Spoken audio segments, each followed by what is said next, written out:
Paul, looking steadfastly at the council, said, "Brothers, I have lived before God in all good conscience until this day."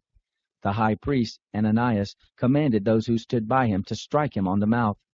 Then Paul said to him, "God will strike you, you whitewashed wall. Do you sit to judge me according to the law, and command me to be struck contrary to the law?" Those who stood by said, "Do you malign God's high priest?"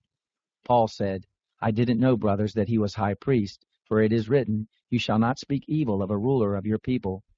But when Paul perceived that the one part were Sadducees and the other Pharisees, he cried out in the council, "Men and brothers, I am a Pharisee, a son of Pharisees. Concerning the hope and resurrection of the dead I am being judged." When he had said this, an argument arose between the Pharisees and the Sadducees, and the assembly was divided. For the Sadducees say that there is no resurrection, neither angel nor spirit, but the Pharisees confess all of these.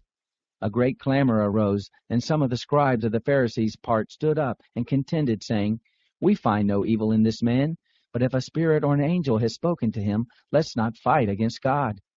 When a great argument arose, the commanding officer, fearing that Paul would be torn in pieces by them, commanded the soldiers to go down and take him by force from among them and bring him into the barracks. The following night the Lord stood by him and said, "Cheer up, Paul, for as you have testified about me at Jerusalem, so you must testify also at Rome." When it was day, some of the Jews banded together and bound themselves under a curse, saying that they would neither eat nor drink until they had killed Paul. There were more than 40 people who had made this conspiracy. They came to the chief priest and the elders and said, "We have bound ourselves under a great curse to taste nothing until we have killed Paul. Now therefore you with the council inform the commanding officer that he should bring him down to you tomorrow, as though you were going to judge his case more exactly.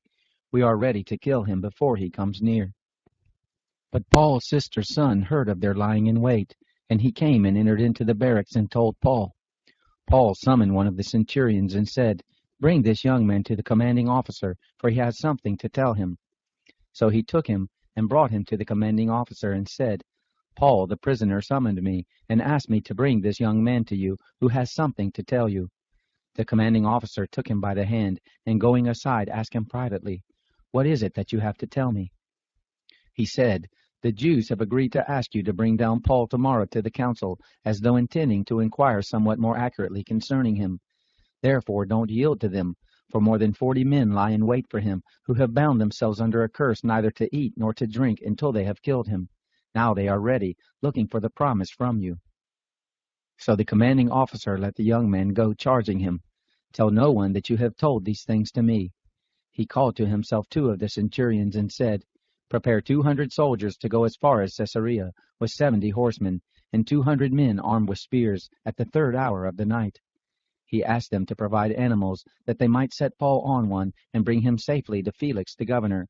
He wrote a letter like this: "Claudius Lysias, to the most excellent governor Felix, greetings.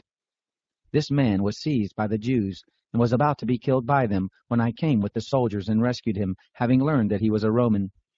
Desiring to know the cause why they accused him, I brought him down to their council. I found him to be accused about questions of their law, but to have nothing laid to his charge worthy of death or of bonds. When I was told that the Jews lay in wait for the man, I sent him to you immediately, charging his accusers also to bring their accusations against him before you. Farewell." So the soldiers, carrying out their orders, took Paul and brought him by night to Antipatris. But on the next day they left the horsemen to go with him, and returned to the barracks.